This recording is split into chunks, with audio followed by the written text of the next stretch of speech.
isso foi entrando no nosso espírito, nem está na nossa cabeça, porque impregnou no perispírito, o espírito pegou, e a gente muda a encarnação, mas não muda essa ideia.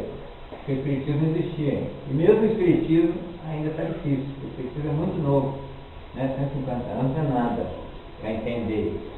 E o que o espiritismo fala, né, a gente pode ver justamente o contrário. Quando morre, a gente ganha o paraíso. Se fizermos, né, a nossa campanha para isso. Como era a morte antes de toda essa ideia? Vocês se lembram dos filmes antigos, né, que passam direto na televisão, principalmente faroeste, aquele filme quando não tinha médico, não tinha bigode, não tinha nada, as pessoas sabiam que eu morri. Né? Fica com febre, né? Uma coisa que não passa. Hoje, ela está com febre, porque a pessoa não necessariamente da área médica fala o quê? Pode ser uma infecção, né? Alguma coisa, tem que tomar remédio. Já tomou, aí até tem novos nomes, né? As pessoas têm um pouquinho de médico, todo mundo já sabe qual remédio pode tomar. É gripe, pode ser isso, pode ser aquilo. Nessa época eu não sabia o que era. Aí nunca sabia falar, fulano, não tinha como resolver. E isso era visto como algo natural. Aí o que se fazia? Tinha um ritual da morte. Chamava toda a família, vizinhos, crianças, todo mundo participava daquilo, dava para despedir de todo mundo, perdoar quem tinha que perdoar, né, de herança. Era tudo muito natural. Mas entra a igreja. E a igreja começa, né, a interceder como representante no ocidente do mundo espiritual, né? Começou lá na Grécia, agora no ocidente já tem, onde começa a interceder dizendo como é lá. E o que você vai encontrar lá vai depender de mim, sacerdote, que sou representante de Deus na terra. Eu posso livrar sua barra. Essa palavra é essa ideia. Aí a partir disso, a morte ganhou punição, sofrimento, purgatório, né? E a perda até mesmo da imortalidade por castigo. Então houve um grupo de poder que inventou a morte do jeito que a gente tem medo dela. E muitos de nós até hoje nós temos medo de contestar essa ideia. Porque depois virou livro, foi passando, né? Houve modificações na própria Bíblia para a gente aceitar o que na nossa lógica a gente não aceita, né? Por isso somos de outra religião, mas foi muito forte. E quem não aceitava isso era punido aqui mesmo. Aí vem os concílios. 325, ano 325, o imperador Constantino fez o concílio. O concílio é a reunião de todos os mais importantes da igreja, né? O Papa e os bispos. Lembrando que os papas, antigamente, ou era imperador ou era indicado pelo mesmo. Ou seja, era uma posição de poder. Poder diz a verdade, diz a norma de todos os outros. Ou aceitam ou morrem. E aí foi criada a Inquisição, onde se vai inquirir, perguntar à pessoa, né, tem um advogado de defesa, para comprovar que ela estava contra a igreja, consequentemente contra a religião, contra Deus, devia morrer. Então, eles criaram um consenso que o julgamento não seria mais depois, ia demorar muito, seria no momento da morte. Então, quem é que estava no momento da morte? O sacerdote. Então, dependendo de um grupo para ir para esse julgamento ou não. Inventaram uma cara dessa morte que não era também uma cara agradável.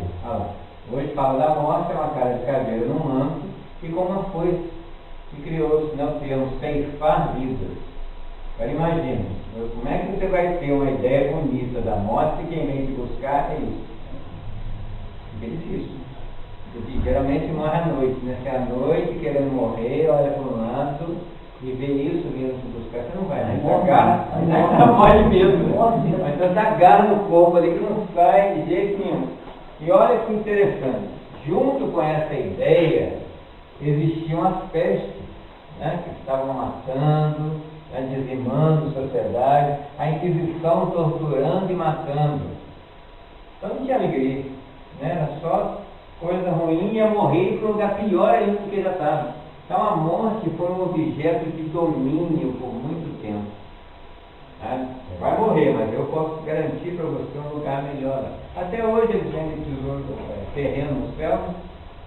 Hoje, as pessoas estudadas, com toda a gama de informação que nós temos, ainda tem gente que compra terreno no céu. Então, se hoje você acredita nisso, imagine nessa época que nós estamos. E esse século XV para XVI, quem é inaugurado? O Brasil. 1500. Vocês lembram dessa série que passou na Globo há um tempo? Fica muralha, né? Muralha. Que fala da criação da cidade de São Paulo. E quem é que por 300 anos educou a população do Brasil? Os jesuítas. E nessa série, coloquei essa foto aí, porque o Tarcísio Meira representava um jesuíta que estava salvando a pele de uma discípula vivida pela Letícia Sabaté. E nesse seriado mostrava a série de torturas que ele fazia com ela em nome de Jesus. Por isso que hoje, às vezes, no trabalho mediúnico, a gente tem que tomar um certo cuidado com o Espírito que está lhe falando, que a gente fala para ele, pensa em Jesus. E às vezes esse Espírito foi vítima da Inquisição, e quem o fez sofrer foi justamente esse tal de Jesus que você quer que eu pense nisso. Então, cuidado, tem que ver com qual Espírito nós estamos falando, que às vezes acha que vai melhorar e pior. Se ele foi morto, não só em Inquisições cruzadas, quantos foram mortos em nome de Jesus.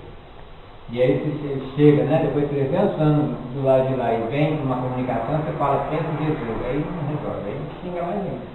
Né? Porque justamente por causa desse Jesus que eu sofri, estou sofrendo até hoje. Então, parece óbvio, né? O óbvio é uma coisa que tem que ser explicada. Que as pessoas conhecem a história de Jesus e o entendem de uma forma amorosa. E não é assim. Cada um tem uma visão desse Jesus, dependendo de como foi contado para ele. E agora vem o Natal aí, que é nossa obrigação, já conhecemos a história, de contar para as crianças. Porque a televisão está contando só a história de Papai Noel.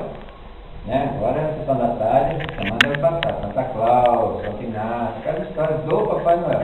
Mas cadê a história de Jesus, que é justamente o significado do Natal? Está morrendo. E se nós não contarmos essas histórias e morrermos, Jesus vai sumir também. E por que precisamos lembrar sempre de Jesus? Nós não podemos viver como se Jesus não tivesse existido. Senão está vindo aqui foi embora. E justamente repetir as suas histórias, como repetir as leituras de Kardec, o Espírito também não pode dizer como se Kardec não tivesse existido, nem ficar ultrapassado, porque ele não está sendo nem entendido ainda. Né? Você estuda o Espiritismo, né? Quando eu fui apresentado aqui que eu tenho muito conhecimento do Espiritismo, não é bem assim, eu estou há 30 anos na doutrina e não sei nada. Porque cada vez que eu leio uma parte do Evangelho, né, que ele parece, o Evangelho já sei tudo que está ali. Você lê um trecho, fala, nossa, parece que eu nunca li isso aí. É sempre novo, porque o nosso olhar está sempre mudando. Então, Chico Xavier, lia o Evangelho todo, o tempinho, o espaço que ele tinha, ele estava lendo o Evangelho. Aí perguntaram para ele, mas por que você não conhece o que está aí? Não, eu estou lendo para ver se eu consigo colocar em prática. Ele lia cada vez mais para absorver o Evangelho, para o Evangelho começar a sair. Ele só pode falar que conhece o Evangelho quando ele começar a sair. Ele só pode falar que conhece Jesus quando ele começar a sair. Né? Porque Jesus, o Evangelho, o Espiritismo está entrando. Quando é que ele começa a sair? No nosso olhar, no nosso pensar, no nosso agir, no nosso falar. Que é muito fácil, né? Muito cômodo. Conhece Jesus, conhece o Espiritismo, mas está tudo aqui dentro. O Espiritismo não é para guardar. Né? Não tem aquela questão da candeia, que não é para colocar debaixo da mesa, sim no velador. Essa candeia, por analogia, é conhecimento. É aí que eu falei no início, a importância de um grupo espírita numa cidade para iluminar a cidade, espiritualmente e materialmente, falando a respeito, não se escondendo, porque se para a gente faz bem, vai fazer bem para o outro também. A gente está escondendo aquilo de uma forma egoísta. E aí nós entramos, né, no século XVIII, ou terminamos no século XVIII, lá em 1789, XVIII, XIX, principalmente XIX, que vem a ciência, o iluminismo, onde sai Deus, não é mais Deus que manda, da verdade, é a ciência. E não saímos disso aí ainda. Né? Hoje tudo é a ciência. Antes que a ciência fale, aparece na televisão, é verdade. Então a ciência tem um poder hoje de decidir a nossa vida, né, por um grupo que pesquisa, e esse grupo que pesquisa de uma forma limitada, eles dão um poder